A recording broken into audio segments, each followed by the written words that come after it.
Quarantine and Rap is back tonight. We got Lyrically Poetic. I met this woman about 8 years ago. First things first, I looked at the looks. I'm sorry. I'm sorry. I'm like, all right, who's this? She looking right. All right. Check the skills. Fire. Flames. Fuego. Yes.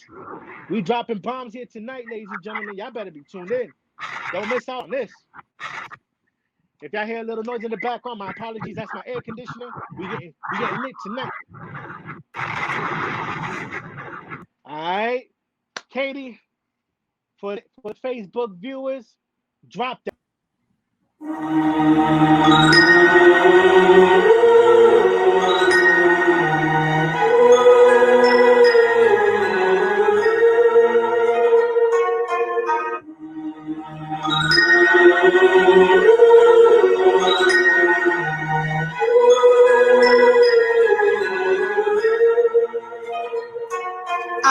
By the blade of my sword, I stay true, consistent with my egotistical abilities and attitudes. You can't process what you can't comprehend, so for now, go ahead and step back while I grab the pen.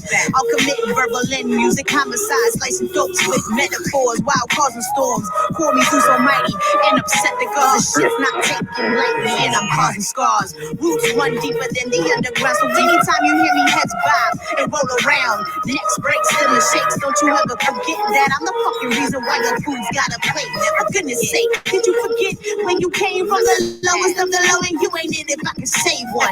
Your day's done, matter of fact, your career. It ain't nothing in your future but the beat will disappear. Now come close and listen up because it's more than obvious. Fucks is not something that I'm giving up. And yeah, it's never tough in a world full of rappers who consistently always hiding they bluff. And that's what fake fucking rhymers cling to. But you gotta deal with me as a reminder that I bleed proof. Proof of metaphorically destroying your trees as I take a puff your mediocre bars will never be enough. That's similar to poker when I'm calling your bluff. I stay when it's twisted dealing, got my eyes watching from the city. Call me a Leah cause I'm the one in a million who came out on top. It's all the odds. You better believe that this ruckus won't stop. Wu-Tang raised bars, never cage, always non-stop. Like the thunder from down under. I can't always show my ass, but why? Don't fucking forget LP. Lyrically Poetic. This is my dark chorus. Minus the chorus. You know what I mean? Yes, sir. Yes, sir. All right. Please introduce yourself to the people. What's going on, guys? This is your girl LP, aka Lyrically Poetic, host of the Eargasm for indie artists.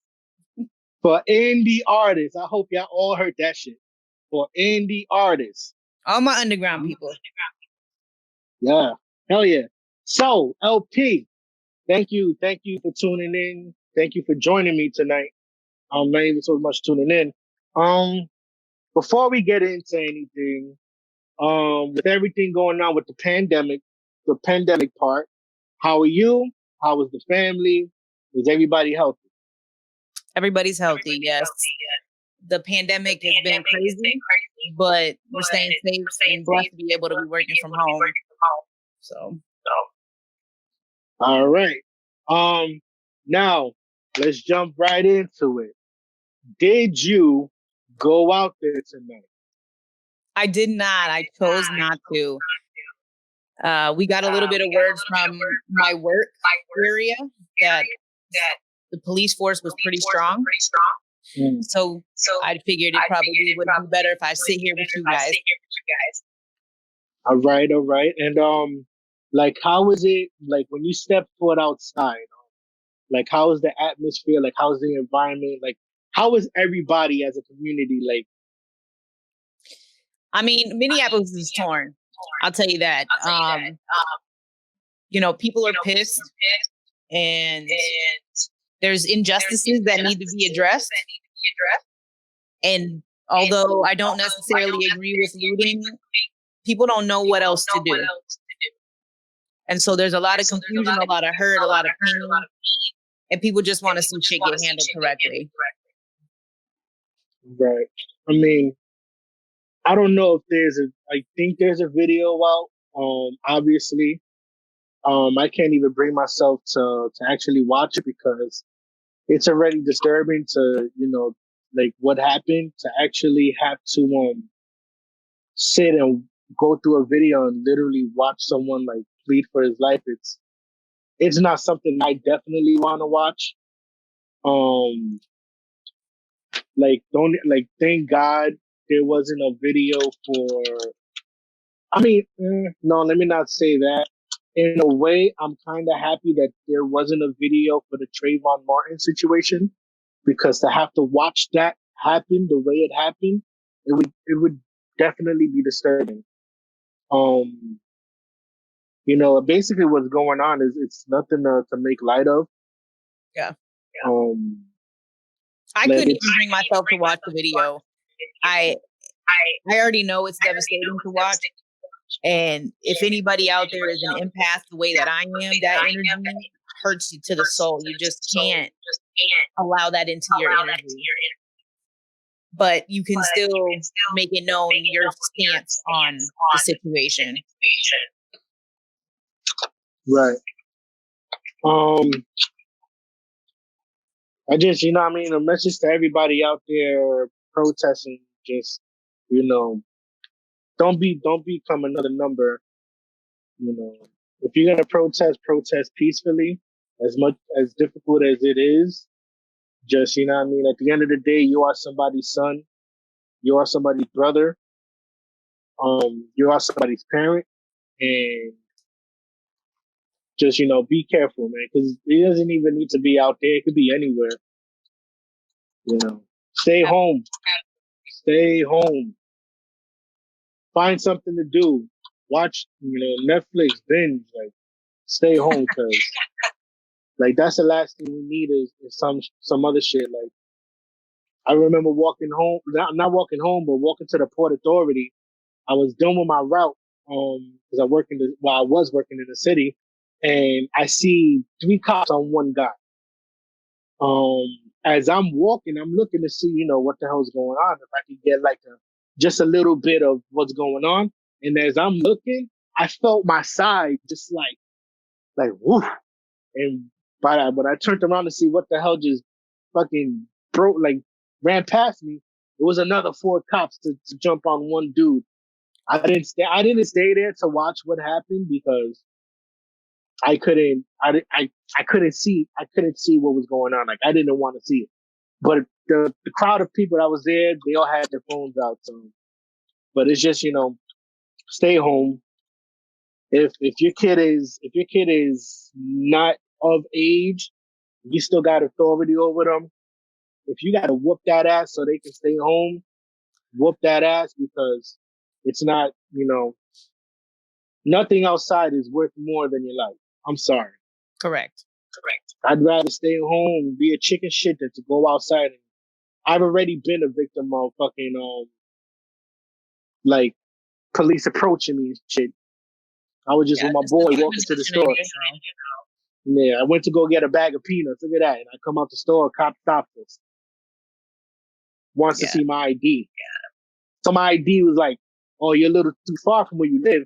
And my boy actually lived on the corner across the street from where the store was. So it was like, I'm out there with him. So it's like, but stay home. Moving on. LP. Now Yes. we can get into the nitty gritty. Now, before we get into the eargasm, as an MC, because that's how I was even like, that's how it all came about to me, was meeting you as an artist. Um, and you are a dope ass MC. If there's anybody that I know musically, that I've always like, yo, I cannot wait for her project to drop, would be you. Now, correct me if I'm wrong. I might be wrong because it's been a while. Your project was supposed to be called Retrograde. Am I correct? Retrogress. Retrograde. Okay. And all right. So before we get into the project, who are your musical influences? That's a tough one because I have a lot, but Method Man, Wu-Tang, Lauryn Hill, Erica Badu, surprisingly. But realistically, growing up, my sister was the one that actually kind of introduced me more to hip hop because she was listening to, Doghouse back then and Bone Thugs and Harmony. So it really came from that, just the love of music in general. But I don't really know. I've had a couple people tell me that I sound like Lauryn Hill or sound like Queen Latifah. But I think that's just because I grew up in that era and was familiar with that music. But Method Man is my number one. Wu-Tang is definitely probably the biggest influence that I have. What was the first beat you wrote to? The first beat that I wrote to? Mm-hmm. Shit. The first official was a track called Eugenics. And I have a video for that one. It's about, I want to say 7 years old now. And I think it's, can't remember. It's from a producer by the name of Beat Jitsu, I think. But it's on my SoundCloud. It's not anything professional. But it was a good track. All right. Yeah, I mean, the first beat that I wrote to, back when I had the little radio with the built-in mic, was "Watch for the Hook." Yeah. That was because, once again, like when I started, it was a parody. Like my older brother got on that beat, and so to mimic what he did, I got on the same beat, and then it wasn't until like I heard Emin Point that was like, whoa, like you could be this good, and then since then I just pushed the pen ever since. But hip hop was always in the house, like Fugees, Naughty by Nature, Criss Cross, all the back in the '80s, all them artists, because that's what my parents came up on. So yeah. Do you have? Well, all right. Do you have a top 5? It doesn't even need to be in a particular order. Favorite female rappers. I'm trying to fix the feedback right now because it's kind of. I'm trying to get headphones for my phone so we don't hear it because there's a mean echo. But as far as the top 5, that's hard too. We got Wu-Tang is definitely number 1 with Method Man. No, I'm saying like as far as females. Oh, females. I'm sorry. So recently, Ciroc. So underrated. Such a beast. I mean, she could take male and female on. Blimes. Are you familiar with her? Yeah. Ciroc, I'm gonna have to check her out, but Blimes, I definitely know about Blimes. When I say you're missing out on Ciroc, you're definitely missing out if you haven't listened to her music. Again, Lauryn Hill is a big one. Missy Elliott. And her on a lot of records. But I would say the biggest one is probably Lauryn Hill. I really respect her as an artist, regardless of her kind of spotty past with performing. Yeah. But to me, she's just kind of on a different level. She can sing, she can rap, and there's such substance to her lyrics. And that's the thing that I feel about Ciroc. Rhapsody is good too. Someone mentioned in the comments, Rhapsody is good too. I've had a couple people say that I sound like her too, but she is dope as well. Zebo up, Zebo Jones was good. Yeah, no, definitely Rhapsody. Do you know how Ciroc spells her name? I know it's not the same as the drink. No, it's not. SA-ROC. Bet. I'm definitely gonna check her out. I just wrote that shit down too. All right. Yeah. Dope list. I don't know if I really have like top 5 females. Like, I have favorite female artists that I think is dope. You, my homegirl Venomous, my homegirl J Diamond, Blimes, Gavlin, Snort Product, who else? Right, my homegirl J Rose, like Nova Rockefeller. Like, there's a bunch of females that that's so dope, and I feel like definitely need more exposure. But then again, I'm speaking of someone who's in the New York, that whole tri-state thing, because you know how it is. Like, outside, it might be different than what it is in the tri-state. So where they at, they might be big, but where I'm at, not so much.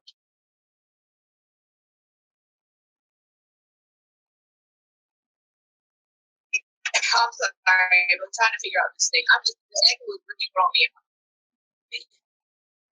I'm not sure how to get rid of it. I think it's IG. Mm. No, it's not gonna work, babe. But I Hey, feel Chrissy, was good. my bad. I feel what you're saying though. No. Somebody else mentioned Snow the Product. Snow the Product is dope too. But I feel like lately she's been doing a lot of fucking commercial shit, and it's kind of going away from her true self, and I don't like that about her right now. Yeah, like, she's definitely someone that Double XL dropped the ball on. When they had the chance to put her on, they didn't, and that just like totally fucked it up. Because if there's anyone whose work ethic who deserves it, because based on their criteria, it's like Snow the Product screams everything that they look for when they doing their whole freshman list. But the fact that they didn't put her on, it was just like, that's kind of whack. If everything you're looking for, this chick tours nonstop, merch, her whole YouTube channel, like her whole following. The fact that they didn't put her on, was just, maybe she didn't need it, but maybe like putting her on, like, it would have definitely boosted like her as Katie. Katie wants to know, how different is the music scene where you are from, than the tri-state. Oh shit. Well, Minneapolis has a great music scene. I'm originally from VA, so I'm from the East Coast. That's my home. But you hear, I think here, you hear a really good mixture of new and old together, so that everybody can actually enjoy the music. Me personally, when you get back towards the East Coast, it's the sound that really reminds us of hip hop. And, that's the shit that I stay true to, that you stay true to, that we all know and love from that era. So as far as the differences go, they're trying to ride the wave of what's popular in the mainstream right now. East Coast never changed. We solid.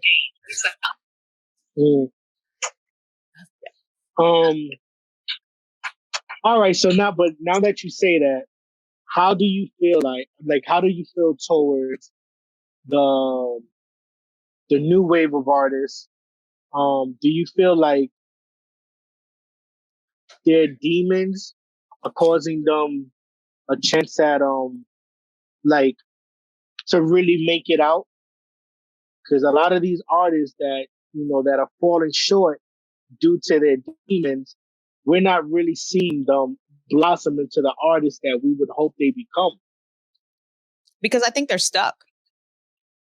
You know what I'm saying? I think they're stuck. And what I mean is corporation, big business, big music business, all that stuff, see these young, impressionable artists who can slide into those slots of that cookie cutter of what they would like them to be. They don't read contracts. They're not educated. They get put in situations that they can't really have any control over their creative of their music, which is why I personally really push that independent artists stay independent. Yes, it would be nice if people were able to hand you, $30,000 or whatever, even if it was a small or even more than that. But guess what? You're going to owe all that shit and then some, and they're going to own half of it anyways. And so I think what we see or what is presented to us on billboards and on all this mainstream stuff isn't the, what do you want to say? It's not their full potential. And so if people really want to be artists and they really want to do what it is that you want to do with your music, then you need to be able to decide if going mainstream or staying independent will, I guess, preserve your creativity, if you will. Mm. So I don't look at them as demons, but I am choosy on the kind of music I listen to as far as that goes, because there's a lot of, I get a lot of music on the Eargasm, the show, whatever, and it's neither here nor there in regard to, I don't know what you want to call it. We grew up in a different time. That's the best way that I can put it. We grew up in a time where music was different, where people were making babies to R&B. R&B almost doesn't even exist anymore. It does, but it doesn't. You know what I'm saying? It's one of those things where I miss motherfuckers recording videos in the rain. I miss people, dancing in the rain on videos and stuff. And so it's hard to latch onto that because we probably grew up in one of the best eras and time that music ever had, in my opinion. I don't feel like we're at that position anymore. I feel like I'm about to go get some lean. I'm about to go get some Xanax. And that's how I have to enjoy this music, is being high as fuck. And that's not really the case. You know what I'm saying? Yeah. Different generation, and it's nothing against the new generation. That's just not something I engage in. So it's hard for me to relate, if that makes sense. Just like our music might be hard for them to relate. Yeah. But it's just, the difference between our music and their music, which will eventually turn into their music, is that, we had a path that was paved for us. The KRS-Ones, the Rakims, the Big Daddy Kings. And that went into the whole, the Nas and Commons and the Qualis and the Mos Defs. So, and now it's like, at least we were able to take what they created and continue to run with it. But now there's a whole shift, like a whole chain shift, and like you got us, and then you got the new generation, and it's like we know, like at least the industry that's been in it for a while. At least they know what it's gonna take to have longevity. But these kids, they don't care. At least a lot of them give off the vibe like they don't care, that they're just doing it to have fun. And then it's like after 2 years they disappear. Where you have, Scotty up the block, who's been going to open mics for the longest, who's writing every day, hoping to get that big break. And then it's like, for someone who's just trying to have fun versus someone who has, who has a catalog to last, for that longevity.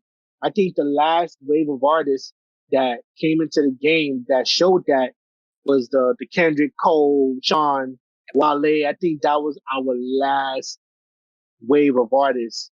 God, I hope not. I hope not, man. Because I mean, at least to swallow. To the mainstream eye, yeah.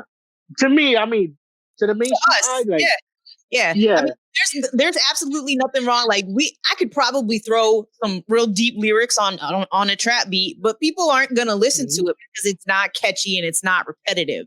And we got to be honest about that shit. That is what this generation and their attention span has come to.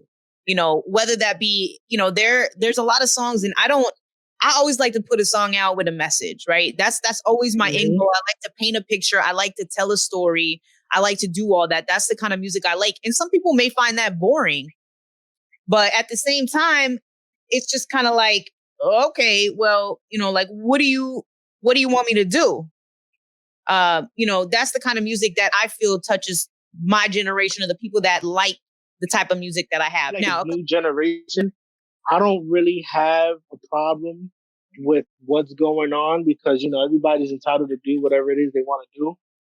But it's hard for me to really tune into someone where I don't know their story. Your story is what's gonna keep me around. Like I knew you didn't come out of your mom's um with a chain on your neck. Right. You know what I mean? Like, what got you there? Did did you have to go? Did you have to struggle? Did you have to, live in the projects? Like, like what's your story? And that's what I think that's what's keeping me away from a lot of artists. And then, I think the problem with this new generation is that when their favorite artists, who are, the newer people, the newer guys, when they pass away, I see Goat being tossed around. Like, Goat, Nah. where? Like, that's one thing. Like, nah, definitely no. No. And I'm sorry, there's no disrespect to the dead, but nah, nah. You're not, nah. You're not going to determine someone's a GOAT based off a few SoundCloud numbers and one hot single. Right. Like you got all these kids overdosing, and then it's like, oh, he helped you through hard times. Nigga, who? Like, Well, and I like get that it. Snoop Dogg. Yes. It's like that Snoop Dogg gift. Who? All this knowledge and y'all ain't get to hear shit. I hope they heard something. Yeah. All right. So remember earlier when we were doing the test, I was speaking about the structure of interviews, right? Yes. Okay. And I hope anybody who's tuned in is an artist or a personality. And let me just say this right now. This is in no disrespect. If you're a personality, if you do podcasts or radio, this is no offense to you, but as an artist who's been doing interviews since maybe 14, 15, I am speaking from my past experience. I just want to throw that out there before I'm getting into this subject. Me, I don't like the structure of interviews. I'd rather have discussions. I'd rather have a conversation about certain things and pick out of that and turn that into something as well. Um, and I'll give you an example. I don't know if you have any examples, but I'll give you an example. I go up to 105.1. I do the interview with M Easy, right? Now, it was a dope interview. It was, what I mean, to actually go up there and sit in the chair and, what I mean, be surrounded by, what it is. It was dope. Now, let me explain to you guys the process of what happened. We go there. This is after I done sent the email. I sent everything I needed to send. We go up there. Second. All right. We go up there and I go with someone on my behalf. Like she meets me there, we go upstairs. So we're in the waiting area, and Emily comes out, gives her a piece of paper to go through my whole bio and write down like bullet points.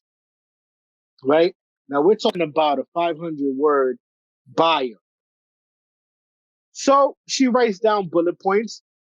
Go in the room, sit down, begin the interview, and the first thing he touches on is, "So I see you're a battle rapper."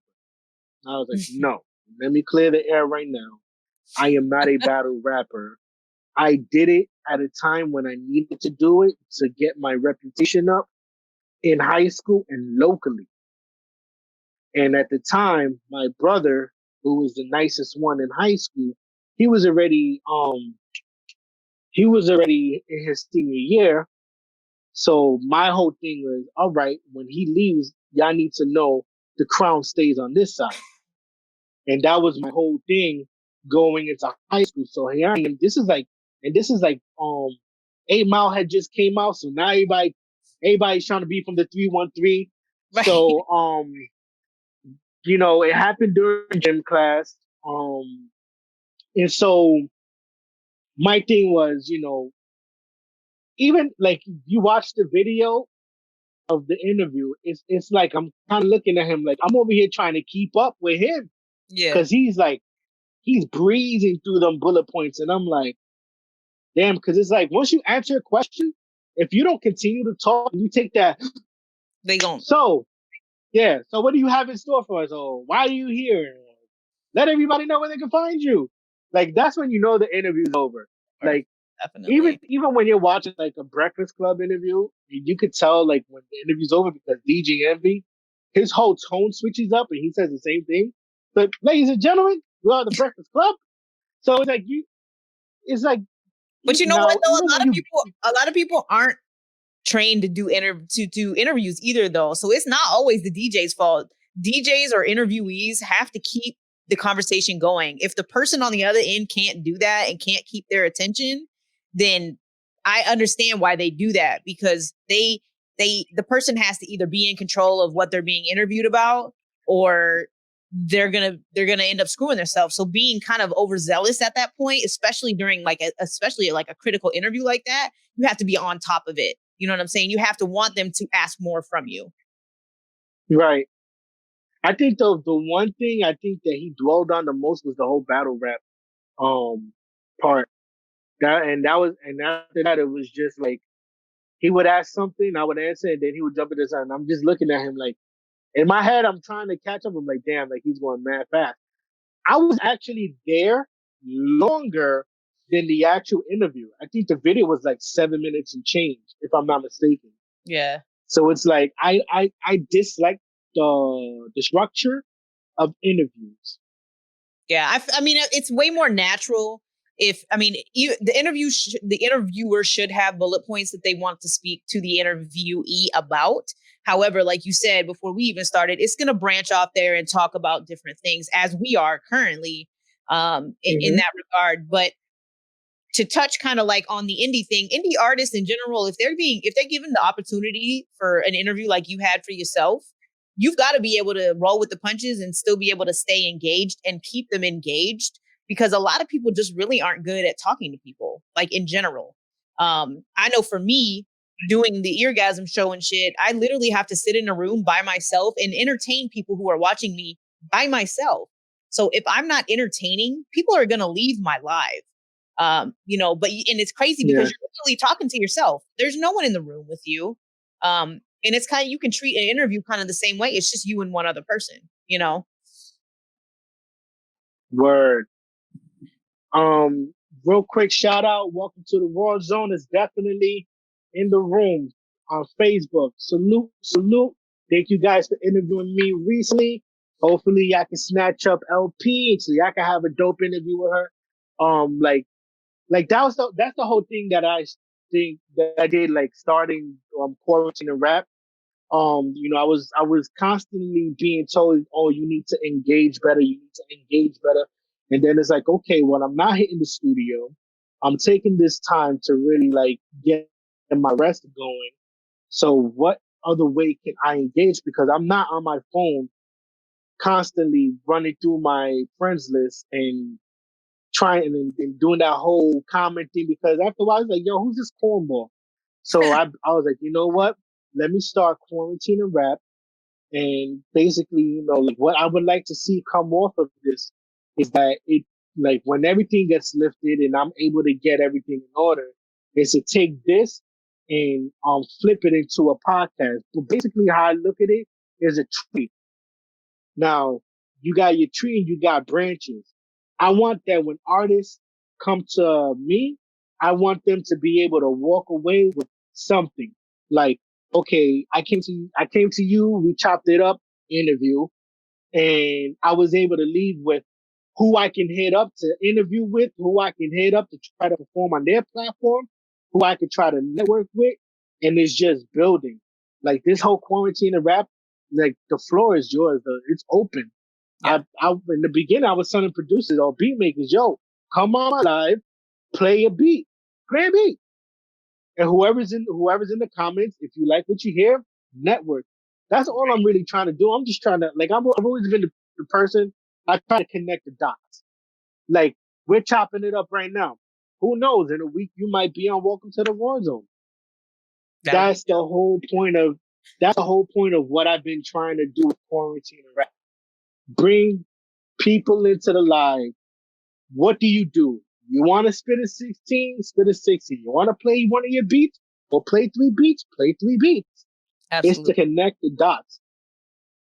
Yo, I just want to touch real quick. I see somebody in the chat that said something. It was Katarina, I think is how you say her name. She said, as an interviewer myself, if you come to me with 5-line bio, I'm going to try to do research. But if I can't find it, I'm going to try. But if you don't have that interesting thing about you, the interview can either flop or bop. And she's 100% right. Like you have definitely. you have to like you. Like that's literally it. If you get on an interview, and this is something that ties into these newer artists too. Okay, I'm not gonna say all of them because somebody's gonna come at my neck, but most of them sound high as fuck and they're not legibly understandable in half of the shit. You know, when you're interviewing, it almost is hard to understand them. Some of them, not all of them. Right. They even mumble when they talk. They'll sit up, their face right into the mic. Yeah. How is anyone supposed to connect with you when that is the, you know, that's the outcome that you are portraying? You know what I'm saying? That doesn't make any sense to me. Let us know who the hell you are. We can't do that if every track of yours is about lean, if it's about, you know, whatever. We can't. Who the fuck are you? Because realistically, in my mind, like, people don't really realize how much power they have with songwriting, song making when it comes to their own story of their life. Look, I didn't come from no ghetto. I wasn't born in you know, poverty or anything. However, I understand that hip hop came from that. And I will speak on a story that will relate to that and show that I truly respect hip hop and where it came from, because it's a voice, or it's a voice for the ghetto. It was a voice for people in poverty. It was something for them to do to get out what was happening, injustices and everything else. I'm not going to write stories about myself that aren't true. You know what I'm saying? I'm going to speak from what I know. And it's looking in on a culture that I truly love, that I truly respect. And for other people that do this music that came from that stuff, to show that it's a tribute. My songs are a tribute to the fact that they went through that they spoke that they lived that.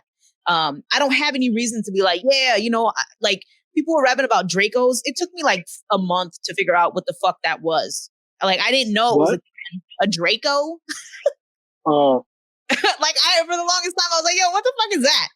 What the fuck is that? I be feeling like the oldest head in the room when some new slang comes out, and it's like, what is that? It's but a gun. I don't be like, a lot of this shit, like sometimes like I'll probably Google it, because Google also gives up the Urban Dictionary. So I was like, okay, so that's what that is. Instead of telling someone they're scared, like, oh, you mad scary. What? So it's like, yeah. A lot of shit I be Googling. Yeah, no, and it's. I mean, I get it. The times are changing, and I'm not against that, because I do like some of the, like, I'm not gonna lie. When Lil Nas X came out, I was hesitant to listen to his music, but then I realized after I listened to his album, because of my boyfriend, he actually has a ton of different genres rolled into his trap. It's not just trap music. It's country, it's rock, it's a lot of things. And a lot of people like, oh, you know, they talk about his, choice of liking preference of people. Yeah, he gay. Who cares? You was bopping to his motherfucking track, wasn't you? Because everybody was. But as soon as they find that out about somebody, like, how can an artist be comfortable in being who they are if you are not going to accept them that way when you was bopping to their track, you know, a month before he came out? Like, it doesn't make much sense. That's probably why, you know, I mean, I'm glad that he did, but at the same time, it's one of those things where you have to kind of dictate, like, there's a lot of music is subjective. You can't go ahead and, you know, decide that you don't like someone's music because of their sexual preference or something of that nature. Because I guarantee you, like with him, for instance, he was bopping to whatever, the Old Town Road, and then Panini and everything else that came out from him after that. You know what I'm saying? But you know, there's too much music out there to be stuck in one thing. And I'm not gonna lie, as an old hip hop head, I was stuck for a long time. I'll admit it. I'll absolutely admit it.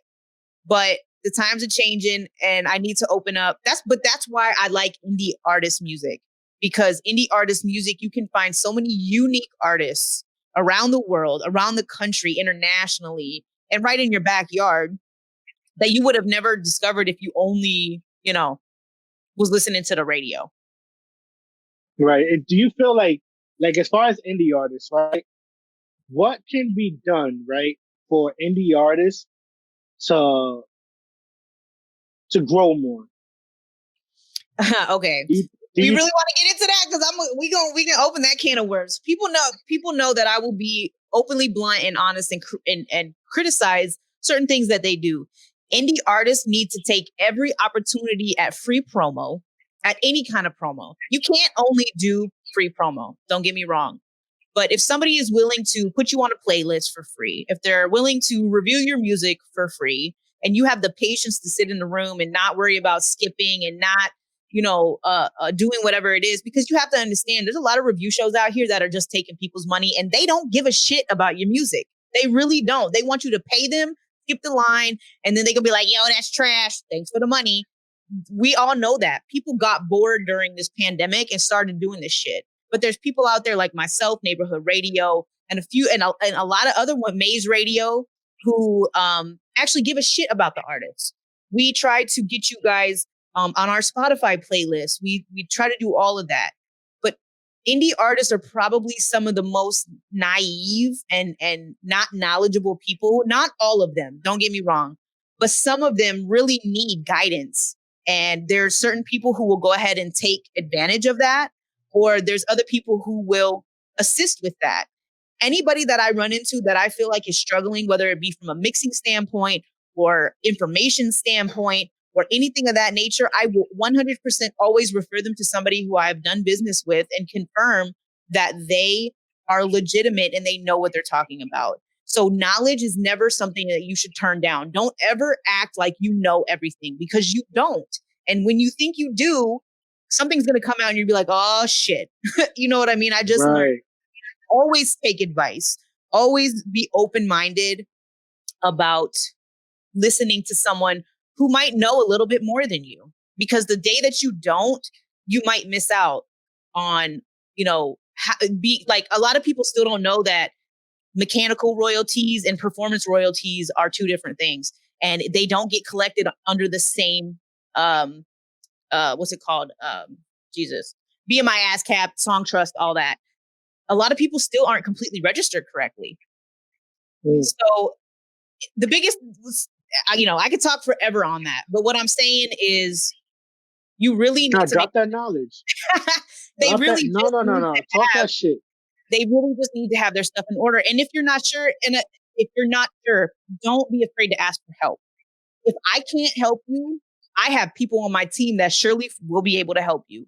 I got Diggy Diamond, I got Savvy, I got fucking there's a plethora of people. And these are people that I've personally worked with, personally put money into. No, they're not scammers, because God knows they're all over the place. It's just one of those things. Indie artists can make it as indie. You do not need to be signed. You just need to know how to market. You need to know where to put your money for ads.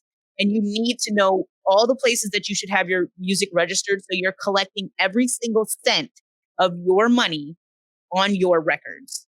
The silliest thing that any artist can do is just be like, oh, I don't need that. I guarantee you probably fucking do. So a lot of them don't even copyright their own shit. Right. And that's a mistake. Why? I mean, don't go on YouTube and tear off a beat and that shit blows and then the producer come for you, because it happens. It happens 100%. But at the same time too, indie artists, you guys also, I'm not going to say indie artists are cheap, but you got to start paying your producers. You got to start paying people for mixing. You got to start shopping around, because guess what? Some people are going to tell you like, yo, this mix is ass. And the person will continue to mix with that same engineer. Nah, bro, you got to take a step outside your box and go try someone else. Because guess what? You might like it. It might sound better. But at the end of the day, indie artists are going to do whatever it wants. And I just want to point out too, I want to shout out to producers specifically, because without producers, we wouldn't exist. Period. I don't care what anybody has to say. I feel like producers are always a little bit undermined and not appreciated as much as they should be, because my songs wouldn't be as dope if it wasn't for them. But I want to look at some of these because people are putting some comments in here. So I just want to look at them because I'm over here just talking y'all's head up. Nah, like, you know, if someone's in here that does music, that's probably not even from, you know, our time, and they don't, you know, and no one's ever spoke to them about the shit that they need to know and what they need to do. Mm-hmm. Like, all this information is useful. Like, I'm one person that I don't walk around like I know everything, and I always say, yo, I'm a student, man. I have my Yoda, you know, I have my mentors. My cousin DJ Hack Tech, like, he's always hitting me with something that I need to know, or yo, hit this person up, network with this person. And when he reaches out and he's talking my ear off for over an hour, that's everything I need. Whatever he's telling me is shit that I need to know. And it's shit that I gotta write down. Cause then I take that and run with it. Yep. It was because of my cousin that I was able to perform in my first festival last year. And what happened after that? Started looking at mad festivals, a lot of Puerto Rican festivals. Bro, and I just started bombing emails. I'm telling you. But here's the thing though, too, with these newer artists, and y'all can correct me if I'm wrong, please do. But with these newer artists, they think that online presence is the only presence that they need. You are so far from fucking being wrong. If you haven't ever performed, and that's another thing with this whole auto-tune, you can't go perform a song that's all in auto-tune and expect to sound the fucking same when you're live, unless you just have the best fucking DJ and they're finna slap it on while you're live. That's really rare for that to happen. But yeah. I don't have anything against auto-tune, but you have to understand in the back of your mind that if I go perform this, it's not going to sound anything like the way it sounds digitally. And it's hard to replicate that unless you have a full-on setup when it comes to, you know, going out there. Festivals, best way to get, like, if South by Southwest wasn't canceled this year, I would have been there. Neighborhood radio would have been there. That is one of the best networking opportunities that you can find, especially if you can get a ticket to perform. But even just being there is good. One thing a lot of other people forget about is college performances. Go fucking perform at a college. You can get paid up to $1,000 from colleges to go and perform. People sleep on college performances because they throw those shits on there. And if you can get college kids hype, you're in there like swimming there. They are like a fucking cult following. And so even college radio. I'm telling you, in college radio, again, another source of free promo. There is nothing wrong with free promo. Somebody made a post the other day talking about, you know, oh, I hope you're not paying these nobodies to review your music, blah, blah, blah, blah, blah. And I get that. I agree with that. You shouldn't just pay anyone to review your music because some people really don't care.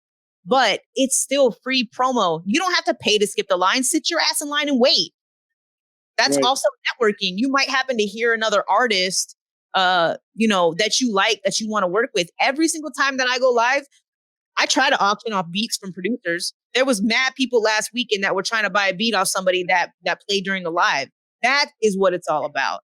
Finding somebody that makes you want to drop that money. You know what I mean? Or work with, or find someone to do work for work. But Katerina said, but if they don't want the knowledge and think you can do it, it's on your own and you can't force them. She's right, though. You can't force people to take the knowledge. But they're going to be upset later on when they don't get the money that they're intending to see. You know, there's a lot of knowledge and information out there, but if the artist doesn't want to put the work in to take the time to learn it, they're not going to be as knowledgeable as they need to be. They can pay somebody to do it, but that's lazy. I mean, you can, but every artist should know basic things about the music business, especially when it comes to their rights for their music. and being paid.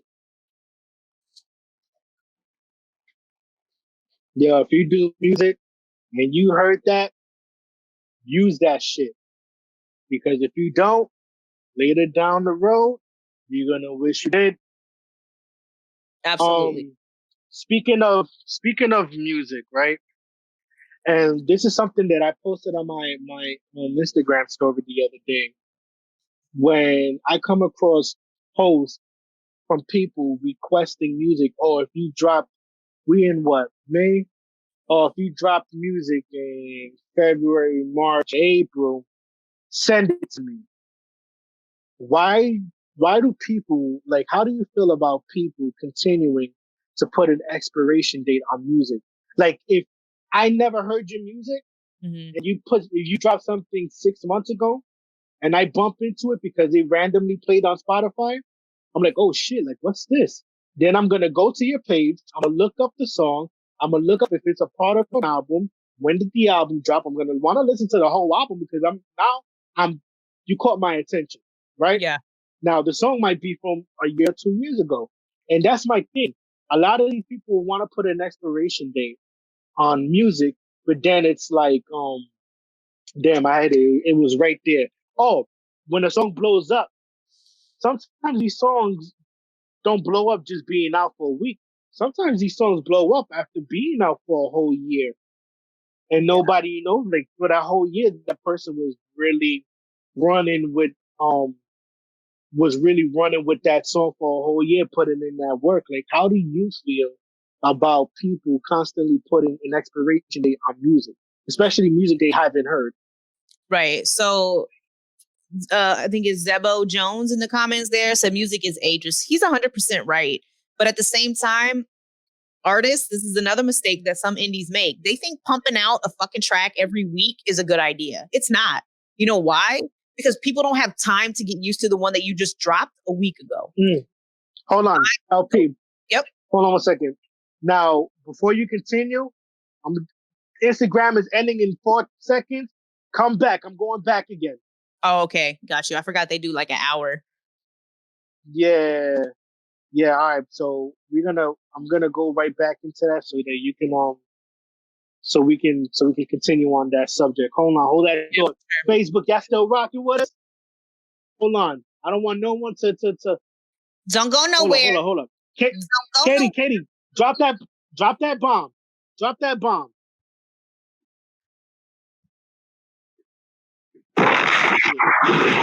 LP up here schooling niggas. Yeah. Yo, and that's the funny thing you said that, right? Out here schooling niggas. Yo, you said that, I was like, finally somebody understands me. I had a former client, and Ray knows, because Ray is my, outside of being my artist, Ray is like my best friend. I could tell him every type of frustration I have when it comes to work. So I'm telling him about a particular artist who just wants to keep dropping music, claim this for the culture, and just like, let me keep putting. And it's like, no, because it's like, I don't want to hear none of it because you keep putting stuff out. No, sometimes you don't get a chance to even grow with the song. Because now it's like, oh, this person about to drop another song. Now if you're really tuned in, you gotta jump into the next song. Now I give that, let the people grow with what you got. You might be telling the story, they might miss a couple things. Like, let them grow. Right. We back on Instagram. Shouts to everybody tuning in right now. If you missed it, LP was just talking. I'm still waiting for you to come in the live. I think it's frozen. I guess it's buffering. Yeah, I'm gonna leave and come back in. Right. Invite me again. Stay tuned, guys. All right. All right, go ahead. All right. So wait. Hold on. I'm waiting for you to come into the Instagram live. Yeah, so yeah, no, as far as like artists just dropping songs nonstop is like, you know, that only tells me that they're not taking the time to really like copyright, register, because they're just like they have this thing in their mind is like, oh, I gotta drop a new song, or SoundCloud is gonna boost the fuck out of me. Right. So, but it's like, like I'm not pumping out songs like that for that reason, because I'm gonna take the time, I'm gonna register it, I'm gonna copyright, so I don't get screwed at the end. All right, so we back. We got LP back for hour 2.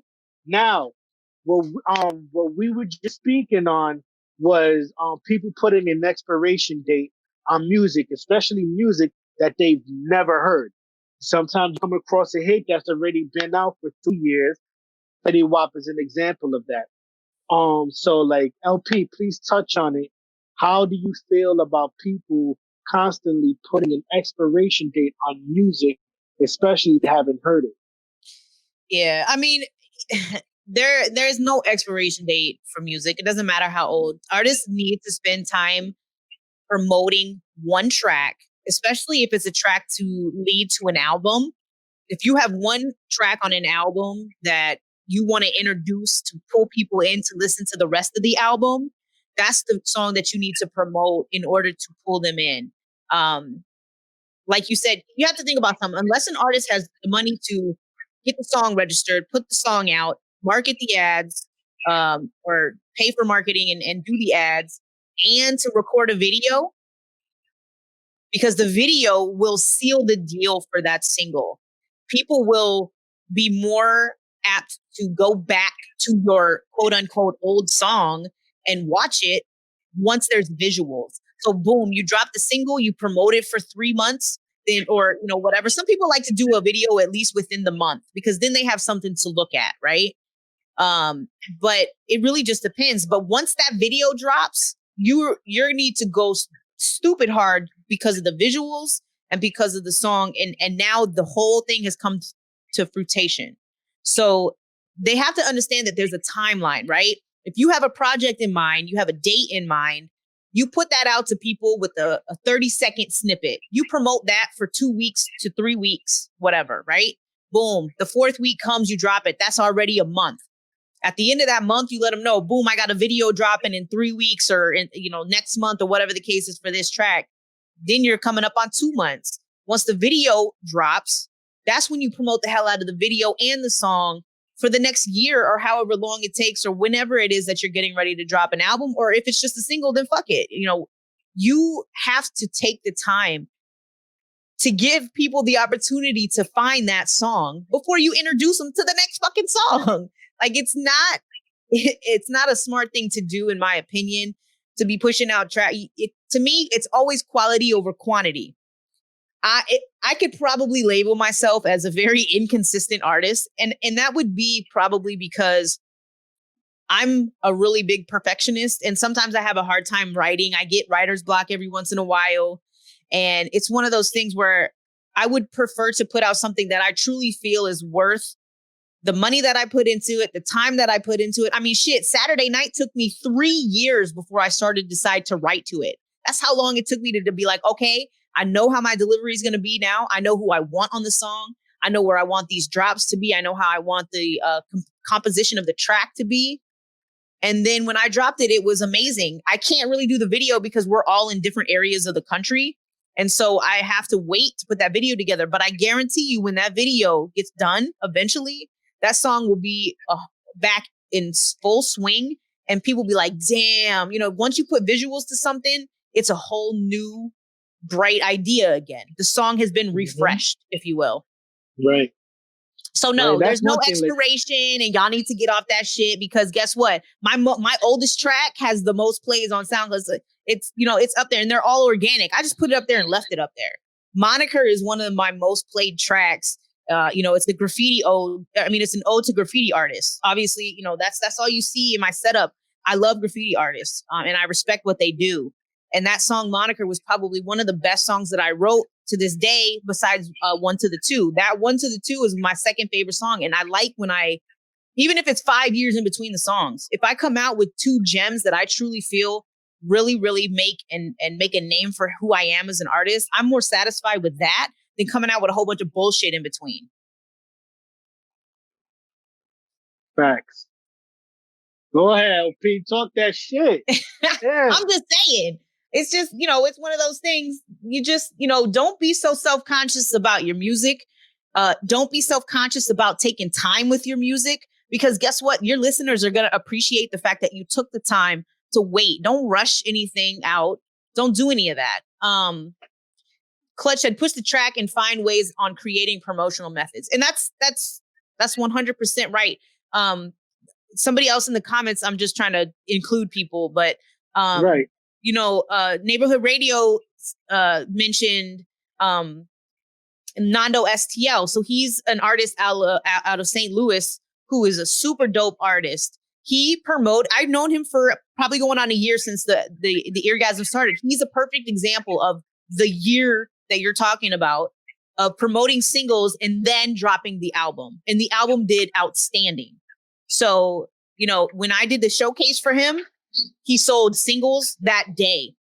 If people are doing, and that's another thing for indie artists to understand too, if you're going to go on an interview and talk about a project or something of that nature that you're trying to promote, either do it shortly after the project dropped or the day of, if you're able to, because then you can give instant gratification for those that want the link, that want to buy now.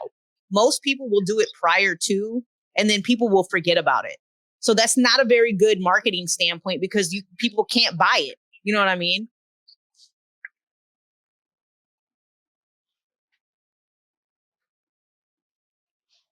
A lot of knowledge in this tonight. I hope y'all taking notes. Question. Yep. When you're writing, right? What is your go-to, right? For me, when I write, I like to drink coffee while I write. Really? Like it's like either before or during. Like, I don't know, for some reason it's like I zone out. Yeah. Like everything has to be, the energy has to be there. The coffee gotta be right. And it's like, I be feeling like Pop when Pop doing that dance. That's exactly how I be feeling when I be writing. So it's like, what is your go-to while you write? Is it candles? Is it a cup of Chardonnay? Like, what is your go-to? Well, I'll be honest. I probably have the most annoying writing procedure for an artist that you probably ever have. So when I sit down to write, for one, I really mentally have to be in the mood to do it. And if I'm not, then I'm just going to sit there and get pissed off and get off the computer after about an hour. The other part of it is if I don't have a beat that moves me, and what I mean moves me, I'm saying like, if I'm not freestyling to it, as soon as I hear it, I'm going to have a hard time writing to it. But as far as like what my ritual is for writing, I put a beat on, I put it on through my my speaker monitors, and I pump it loud, and I spit out loud. I constantly am restarting the beat and restarting the beat and restarting the beat over and over and over. So Word. it's one of those things where you probably wouldn't want to be in the same room with me while I'm doing this, because you're going to get tired of the restarts and shit, because I'm the type that I write along while I'm listening to the beat, and I have to stop it so I can put my thoughts down on the paper. I don't write first and then place it to a beat, because it just doesn't work with me like that. It's not the same energy. Yeah, exactly. Like some people can write stuff down and place it to any beat they want to, but I take in how the beat makes me feel, and then I put that on paper. So, right. It's kind of an irritating process even for myself, but I'm like, this is just the way that it is. But I love coffee, so I'm not even going to lie. If I have it with me, it's, it's that. But Johnny said, make music that moves you and your soul. It's got to make you feel shit, got to create, not make. And that's absolutely that. I don't think I could have said it any better than that. But yes. And then Dave on Facebook said it reminds me of production. And it is, in a sense, for some artists. Some artists, writing might be way easier for maybe you, Ray, or the next person. But for me, like especially recently, I want to say maybe 5 years ago, I was popping off songs like nothing. But it's one of those things where now I'm struggling to write more for whatever reason. I don't know what it is. I don't know if it's because what's going on in the world, or I'm just distracted, Right. whatever the case is. But it really, until I come across that one beat that will push me out of writer's block. Shout out to Sound Minds, by the way, because 1 to the 2 was produced by Sound Minds. He's in the chat. Dope ass producer. He really pulled me out of my writer's block because of his beats. And that's the kind of stuff that I really like to run into, because mentally I needed that. You know what I'm saying? And I know I see a lot of posts on Facebook sometimes from artists who want to quit music and do this and that. But sometimes you just got to step away. Honestly, you really do. I mean, have you had a point in your life where you were like, I need to take a break? I'm gonna give you a perfect example, right? And thanks Katie, shouts to Katie for this, because while working on the project, right? There's this collab I have with someone who's very known in like Jersey City. So the whole time I'm like I wrote my first verse, right? So I was like, yo, like I can't just ease up with one verse. Like I need a second. I'm gonna write a second verse. So then I know like how skilled this dude is, and so I'm just like, yo, like I can't go light on this song because this dude, you know what I mean? Like he's nasty. So then it's like, yo, the second verse is not clicking. I wrote it, but it's not clicking. So Katie was like, what you need to do is get away from the music, take a few days. Cause what it felt like to me was like a twister of thoughts in my head of everything that I wanted to do. Yeah. I was just waiting for it to stop. Cause once it stopped, that's when it was go time. Cause it's like nothing, like it's not going to happen because it's just like a swirl of things in my head. So then it's like, yo, like, this guy is probably going to tear my head off. So she was like, oh, get away from the music, take a couple of days, and trust me, when you get to it, it's going to be crazy. And so once the swirling stopped, everything fell into place. And if there's one person that could tell you how that song came out, would be her. Yeah. And it's like, everybody has that. Like I have that feeling sometimes of he went off. Like he went off. That's all I gotta say. That man went off. I needed a drink after that. That's how much he went off. Holy crap! Everything. What I wanted to do, I did it, and I can't wait until that song actually comes out, because that was also me challenging myself. I think that was my biggest challenge. It wasn't so much of the feature. It was, how good you are. How much can you push your pen? Like, it's a challenge. And it was like, you know what? Like, I pushed myself because I know how good I am. I know how good I could be. And that's basically what happened. The feature, like, dude's nasty, but I think the challenge wasn't him. The challenge was within myself. And that's why, it came out the way it came out, because I pushed myself. Because don't doubt yourself. Don't doubt everything you've gone through up till now. Don't doubt yourself. You know you can do this. You've done it how many times already? And, it came out the way it did. And like I was saying, like, it's, everybody has that moment where it's like, yo, is it really coming to that time? Is this is what it's coming to? And then I had a moment where, because I had already put out Beast on Cage. Then it's like, is this it? Like, do I feel like Jordan taking his last fadeaway shot? Then I went to the Brooklyn Hip Hop Festival, and I got to see Mos Def and Talib Kweli perform, Sky Zoo, a bunch of other artists, and it was just like, my man right there. People don't respect that man enough, in my opinion. Have you ever looked at his fucking Twitter all fucking day? Yo, they're racist. Like, his Twitter. Yo, Talib Kweli be going off.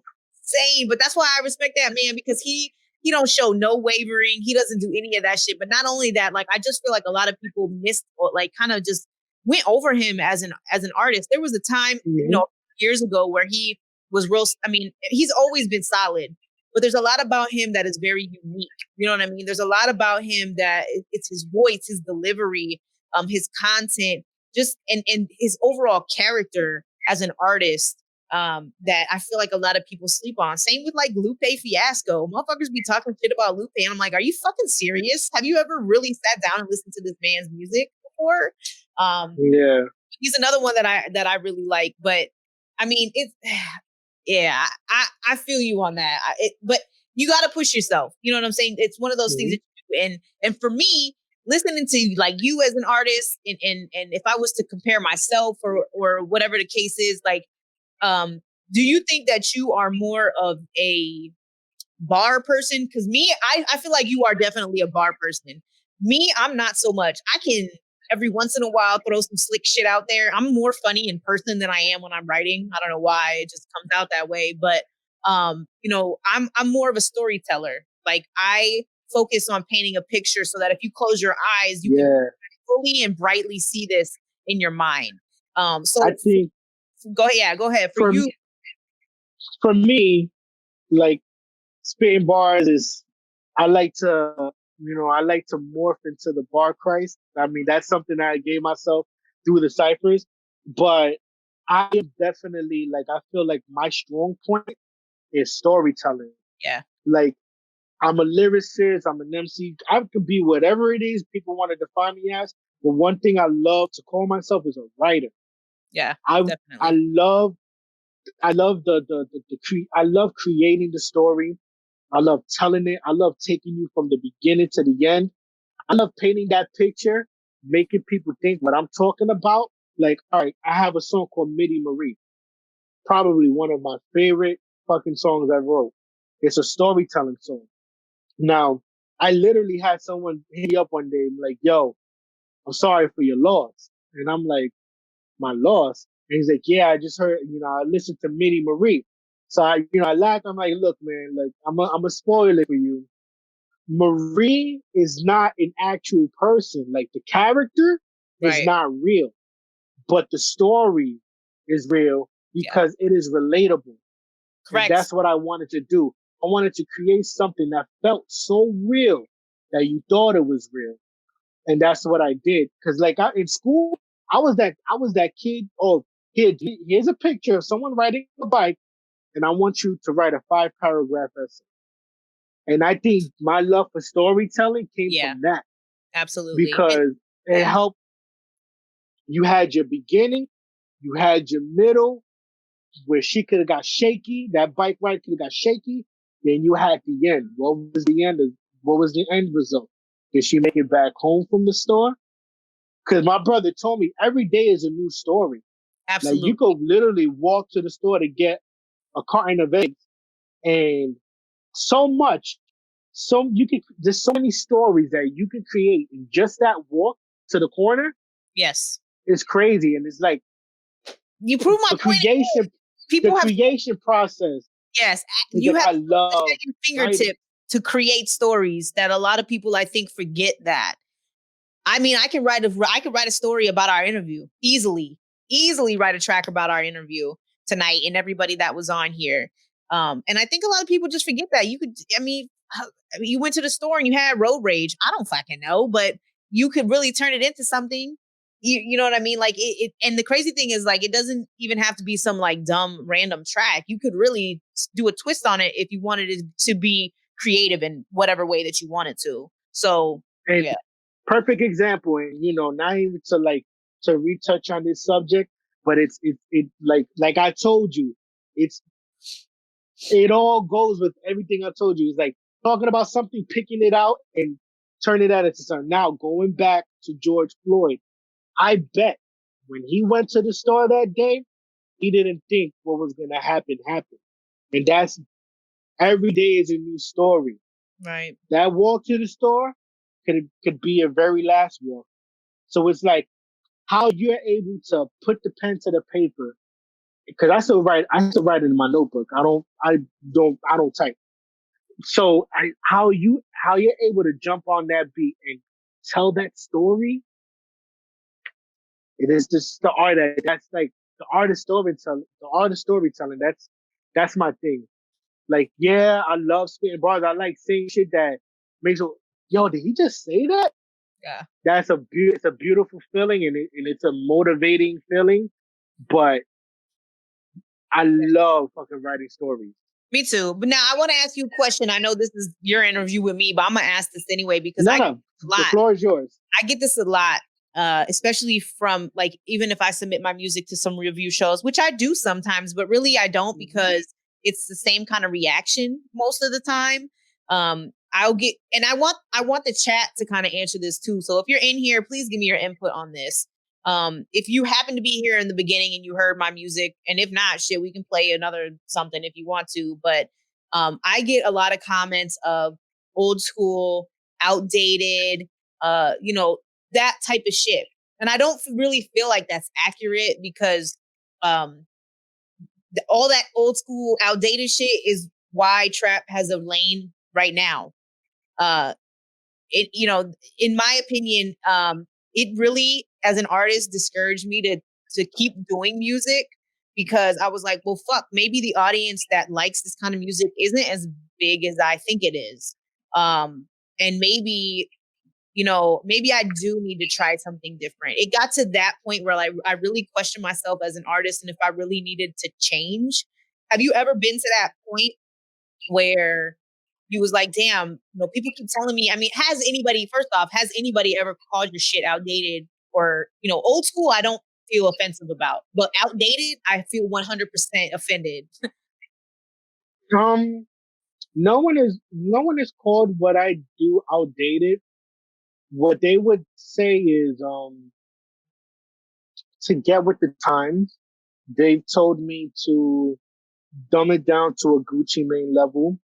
You know They how hard told me that is that for lyricists? You know how hard that is for people like us? is very fucking difficult. They told me to that no one listens to that lyrical shit no more. And that's another thing. Like, I hate putting my because it's like by saying all my music is lyrical, you're dead fucking wrong. Because that just goes to show me that you have not sat through Right. my project Beast Uncaged. I literally have other type of songs that I do. So, to classify me as all your music is lyrical. That's just people talking that should be talking.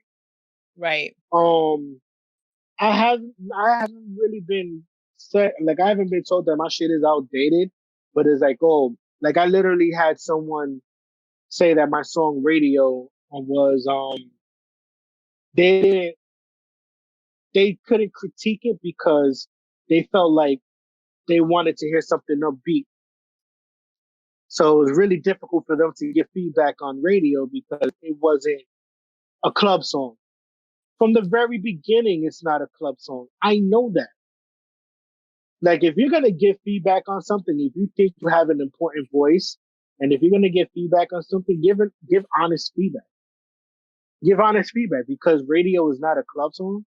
Not Right. every song needs to be a club song. No, and not every song needs to be talking about lean and fucking Xanax and you know what I mean? Like I don't know. I for the not all of them are like that. I'm please don't get me wrong. But a lot of them are kind of just, it's very drug based. And I'm past that stage in my life. You know what I'm saying? Like, I'm not saying I did any hard drugs in my life, but it's just one of those things where I'm not on that party tip anymore. And that's literally really kind of what that music is we about to get fucked up and that's it. I'm not probably going to black out and not see tomorrow. So it's just one of those things, where it was discouraging for me because it was like, damn, nobody's going to listen to my music if I don't change. You know what I'm saying? But at the same time, I was at a fight with myself because I want to stay true to who I am. And I want people to like who I am and be true to who I am. You know what I mean? After a while of doing music and going through this, that's why I started the Eargasm. I wanted to help mold and help give knowledge to indies who were put in, situations or didn't have the knowledge or didn't understand or doesn't know the business side of music, and help them, because who else is going to? Most people are out here trying to take advantage of them because they're just throwing money at people and they don't know what the fuck they're doing. Right. But so your boy in there said, play some of my music. All right. Well, if you're tuned in on Facebook, what we did at the beginning of Quarantine of Rappers, that we played Dark Chorus from LP. So if you're on Facebook, we're about to drop it again. Or if Katie Katie, I'm not sure if you pulled up another video. So if you're on Facebook, I strongly suggest that you like my Facebook like page, because you'll be able to see the music, the music played, or even the video played on my Facebook page. You won't be able to hear it here, but you'll be able to see it and or hear it over. Point of view. It's okay. I can handle it. If you want to ask about my feet, it's fine.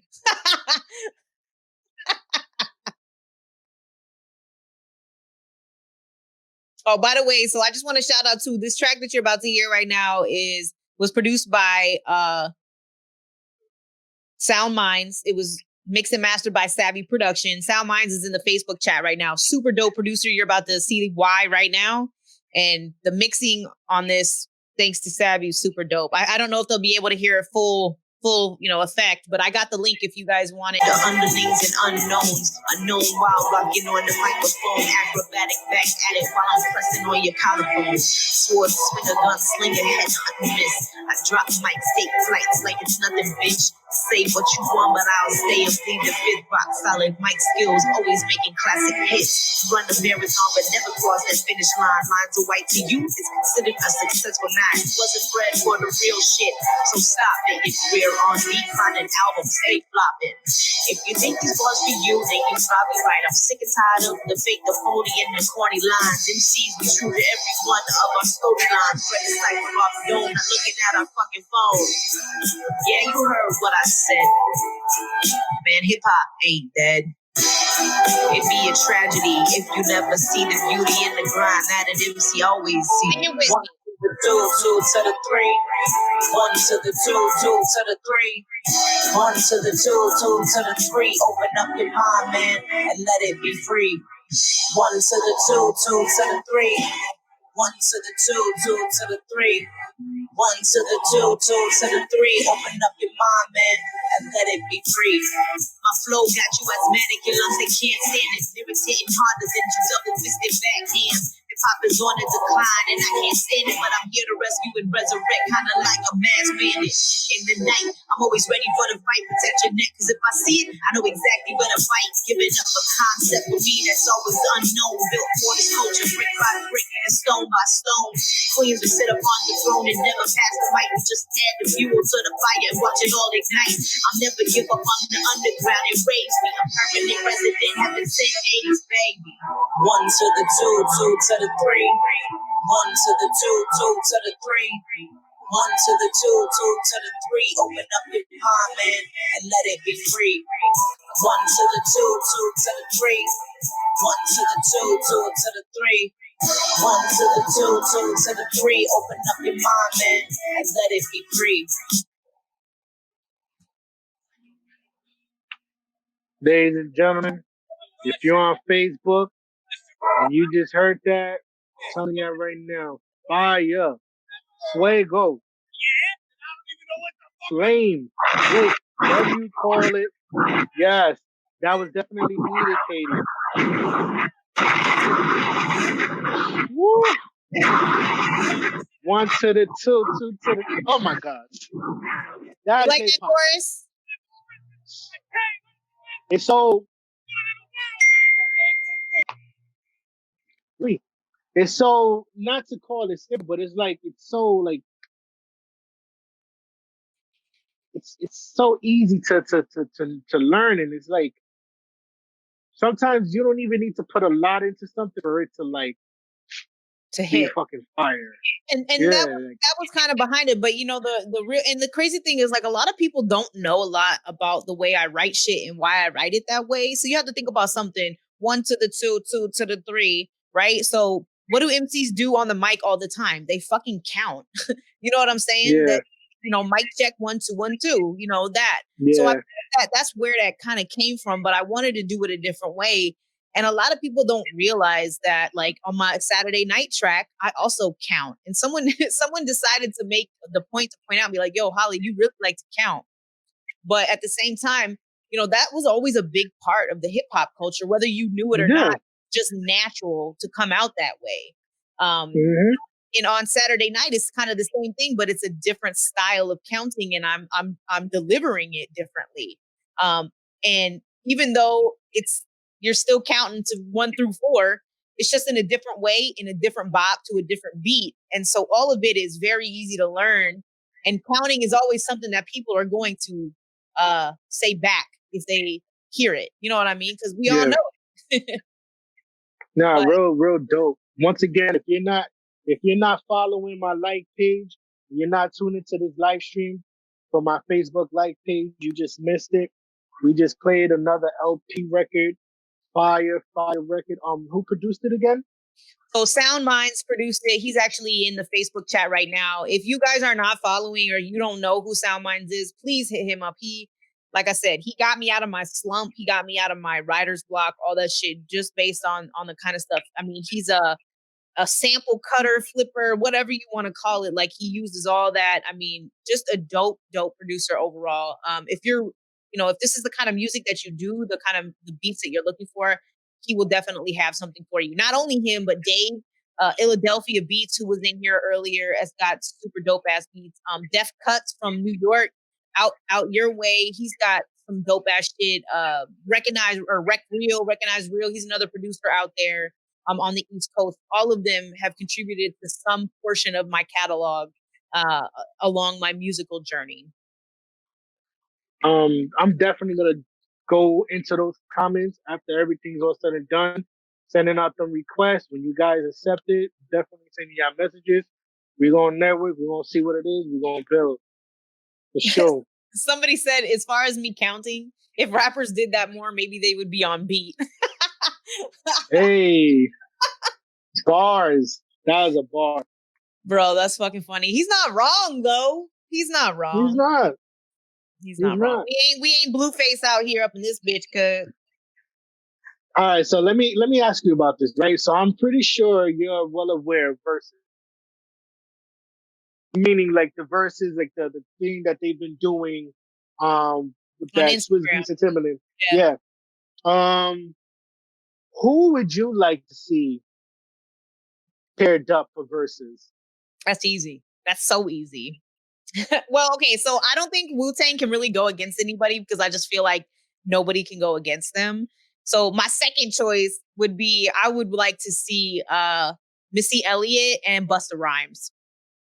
I think that would be a terrifyingly good combination because of their creativity as artists. Yeah. Now, I know Missy Elliott can sing and Busta doesn't sing, but I feel like because of their creativity when it comes to their videos and the songs that they had hitting back in the 2000s era, right? That would be that would be the best nostalgic live that I would ever probably sit in. That would be a crazy ass version because their catalog alone is like, it's just like that's over most people's heads. They don't know, man. They don't know. That's just one of them. Yeah, it would be crazy. That's one of them things where it's like I'm not even watching to see who the winner is. Nope. I'm just there to fucking jam zone out, and it's like, wow, damn. Hit the notebook right after. Right. Hey, someone else in the comments said Method Man and Redman. I would say yes, but I honestly don't want to see them go against each other because they've always been a competition. But Redman is another motherfucker who is horribly underrated. I can't help but I can't stand how underrated that Redman is because he's up there on my list too as well. I can't believe I forgot about him earlier, but that's why I said there's so many people to name. Zebo Jones to LP, who won, Luda or Nelly? Nelly had some hits, but Nelly lost a lot of points during that live trying to bring up some shit he's about to drop, and it was fucking horrible. So I'm gonna give it to Luda because Luda, again, during that 2000 era when was another great era of music, especially for the South. Man, the South was taking over at that time. You're talking about Young Bloods and Lil Jon and fucking 8 Ball and MJG. It was just a whole different time. I mean, it was great. That was probably, man, I'm telling you, besides the 80s to the 90s, the 2000 was probably the next best era there for, musically. My opinion. I'm South. I love South music. I love, Bun B and fucking, I love Mike Jones. I love the Chopped and Screwed. Like, I don't I don't know if a lot of people are into it, but I loved the South movement when it came out. I really did. Yeah, I mean there were the artists that I definitely fucked with. I wasn't so I wasn't so into the ringtone part of it. But definitely like the fucking the Ludacris, Nelly, Ti, Yep. when they were when they were coming out and shit. Yeah. And 3 6 Mafia, I'm not gonna lie, I was fucking hood. I was hood when I was not ever hood, but I was hood when I listened to 3 6 Mafia. On my way to my 9 to 5 talking about shooting bitches up in ball head scallywags. Everybody did. You know what I mean? 3 6 Mafia was fighting music, even if you wasn't a fighter. You was getting in a fight listening to that. I don't care who you was. Do you think ATL gave the perfect is, is the word description? Do you think ATL portrayed the South for what it is? Like, is that the right word to use? You mean like did they like represent the South? Like, yeah, like Roll Bounds, ATL. Like, do you think them movies pretty much like this is let me give you a glimpse into what our life is like out here? I mean, honestly, I feel like they did, because it made people want to go see ATL. And when you go see ATL, you don't get disappointed. ATL is fucking lit all the time. The only thing they can't do is fucking drive. But whatever. God forbid it snows out there. It's a whole different thing. But I do think that they portrayed themselves the way it is out there. I do 100%. That's ATL living, and they were definitely laying it out for people to be like, damn, I need to go check out Club 112. Damn, I need to go, check out ATL and go down to the dirty, type shit. Like I do think that they laid that out like that. Yeah. Is the roller skating still big out there? Because I know in New York we used to have skate key. Yep. And like when I was a kid, that was the spot. Like I love going to skate key. But obviously after as time went on, like shit got bad and they wind up shutting down. But like, is like the roller skating still heavy out there? It is, and somebody just said it. Magic City, that's a big place out there.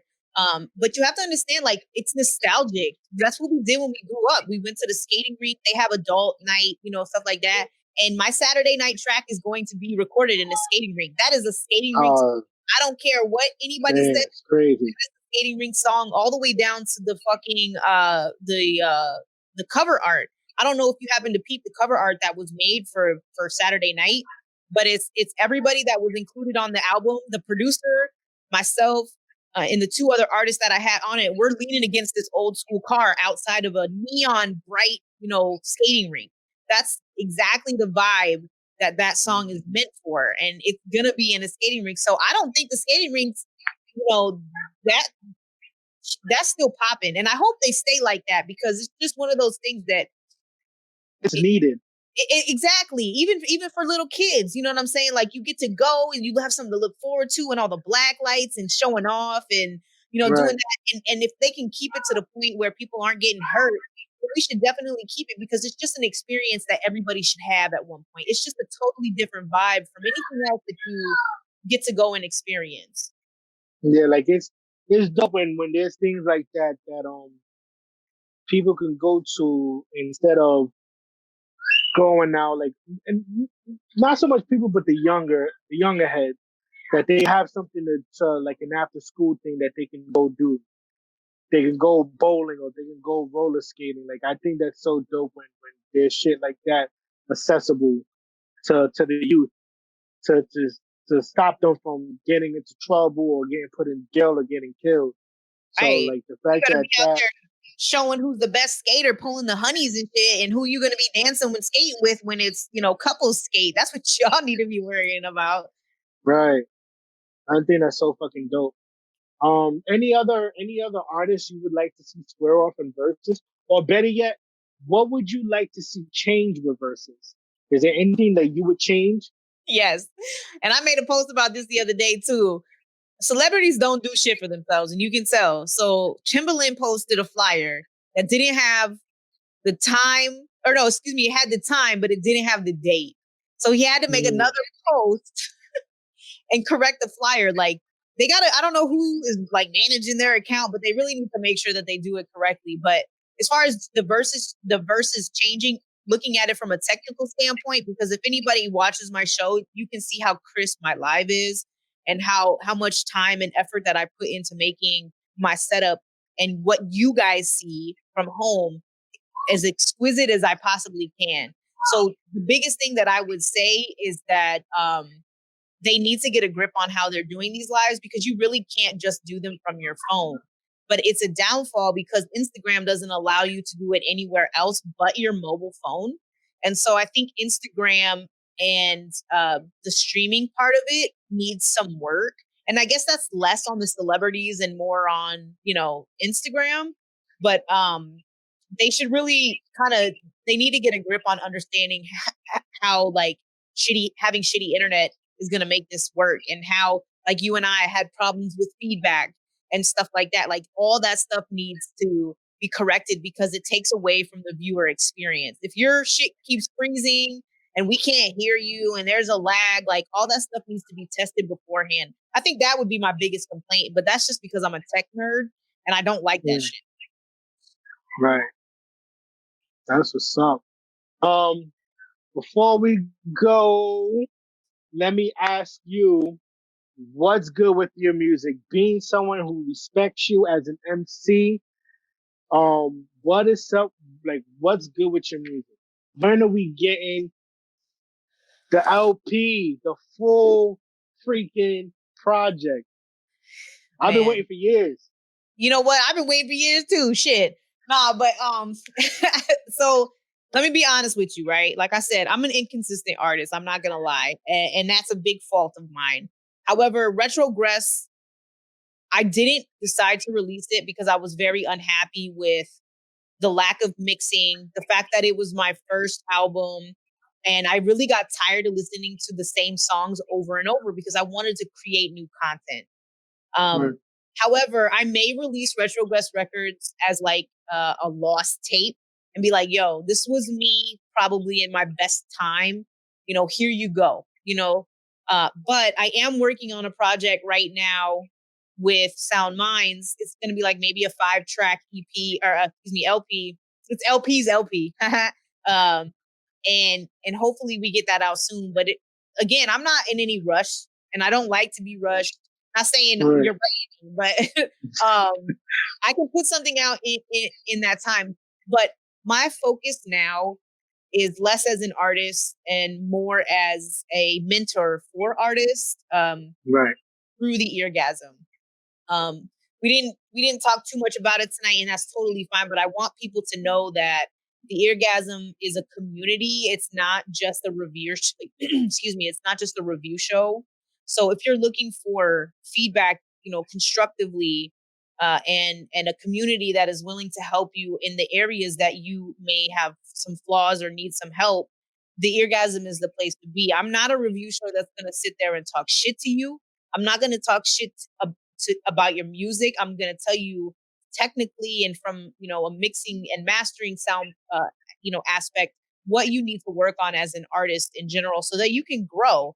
And if you need help, I have the available resources to point you in the right direction to the people that I personally worked with, that I personally paid before to do mixing and mastering and stuff like that. So as much as I love being an artist, I'm trying to focus more on other people at this point. And every once in a while, people are like, yo, because I do like custom beat tags and I do things on the side for people. Like I did, beat tags for Sound Minds and stuff. But I want my services to be more geared towards indie artists knowing that they have a place to come, that they feel welcome, that they don't have to worry about what genre they do because it doesn't matter. I mean, we have everything from rap to death metal on my shit. So it's very wide range. Um, but and I want people to know that I actually get to know them too. One thing I've noticed with review shows, people don't remember who you are by the next time that you come into the live. But I can tell you, I can definitely tell you that I will learn about you and I will be able to probably surprise you because I pay attention. I will memorize where you're from. I'll memorize if I see you and we're friends on Facebook. I'll be like, yo, how's your daughter? How's your wife? These things are things that other review shows really don't pay attention to.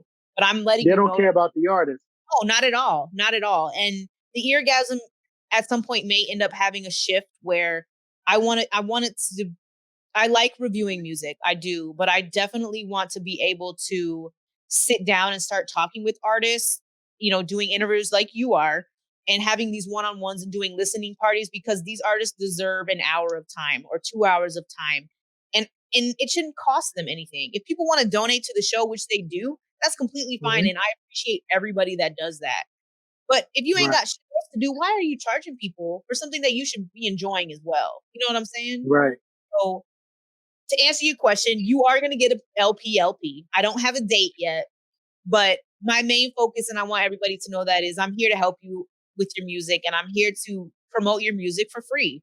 So, there's no reason for you to not reciprocate. All I ask is like a share, a like, a follow, and I got you. That's it. And that's one thing. That's one thing what I've expressed about like these platforms towards indie artists. I just feel like a lot of them don't care. They'll make their buck, but as far as like the artists benefiting from it, it's like they don't benefit from it because you're gonna once again the Eargasm doesn't charge. You have these platforms that'll charge you like $200 just to, or if you're gonna perform, put you on stage for 7 minutes. What am I getting from it? Right. What am I getting from it? And it depends. It's like paying for certain things like that can be beneficial, but you have to do your research. Right. My thing with the whole first place, second place, third place thing is like, okay, well, what about the artists that don't win? Can you guys at least bring 4 radio stations in or 4 podcasts in, get 4 radio stations and or 4 podcasts involved? Yo, if you didn't win tonight, every one of these platforms has the list of all the artists that didn't win. Contact them on our behalf, tell them you performed here, and set up your interview. And that's what I feel like a lot of these platforms should be doing. That's why I said, like, I want to be a tree. So when an artist comes to me, okay, now here, go to this branch, tell them you know what I mean? You link with me, work it out with them so you can link with them. Or this showcase, hit them up, tell them that I sent you so they could try to get you on. That's the whole thing. I just want indie artists to benefit more from all these platforms, especially if they're going to pay. What am I getting besides 7 minutes? Yeah. How is it going to benefit? How is it going to help me as an artist? Yeah. Be picky. Artists, if y'all are out here listening, be picky on who you spend your money with. Don't just spend it on anybody. You need to go look at people's pages, go look at their reviews, go look at how their community reacts to them, the things people have said about them, because not everybody deserves your music and they certainly don't deserve your money if they are not doing something for you. Now, if you feel like, yo, this is fucking, we support everything that you do, please take my money, because that one thing I can say, and I'm not tooting my own horn or anything, but I have some of the best supporters that come to my platform, you included, and hopefully some new people here in the audience as well in that regard, because I think they truly feel like it's genuine. There's a lot of shows that I watch them and I'm like, you don't fucking care. This is some fake shit right here. You know what I mean? But I'm not ever gonna bump someone's hustle or whatever the case is. I just really feel like people need to be selective on who they let hear their music as far as review shows go and who they spend their money on. Not everybody deserves you. And you guys need to know that and take that and understand what I'm saying. Not everybody deserves your music and not everybody deserves your money. So be picky, be choosy, and be wise. LP, as an artist, I got mad fucking respect for you. Thank I you. think you are lyrically so dope. You are so hip hop. And as an indie artist, I appreciate everything that you are doing for indie artists. So with that being said, please, please spam the fuck out of my shit right now. Tell everybody where they can get a hold of you. I got you. So I am literally the Eargasm with LP on pretty much every platform. So it's the Eargasm / WLP. YouTube is the same thing. On Instagram, it's the Eargasm WLP. Literally, all you have to do is search the Eargasm, and I should pop up on Google search on anything. And if not, go into my Instagram profile and hit that Linktree link, and it will give you the access to every single one of my social medias. Stalk me if you want to, because I like that shit as far as music goes. So make me it's Eargasm on all platforms. When do you go live for the Eargasm? The Eargasm goes live every Saturday, 8:30 Central Standard Time. You can submit music through the website, which is theeargasm.net. Or you can just submit it to the email. Again, all that information is on my link tree in the Eargasm bio. And if you submit your music today, tomorrow, it'll be on the show this weekend. And you can watch the show from any of the platforms that are on the link tree. YouTube, Twitch, Facebook, all of that shit. Find me and come chill, man. So, ladies and gentlemen, every Thursday, 9 p.m. to 11 p.m. Quarantine and Rap. Tomorrow I should be announcing my guest for next week. It's amazing having these talks because as an artist myself, I want everybody not to only get my point of view on things, but other artists' point of view on things. So LP, thank you once again for joining me tonight to have this dope ass discussion. I don't like the structure of interviews. I love the fact that we can have a dope ass discussion. And with that being said, LP, thank you. I go by the name of Ray Pearson, and I shall be seeing y'all next Thursday. That being said,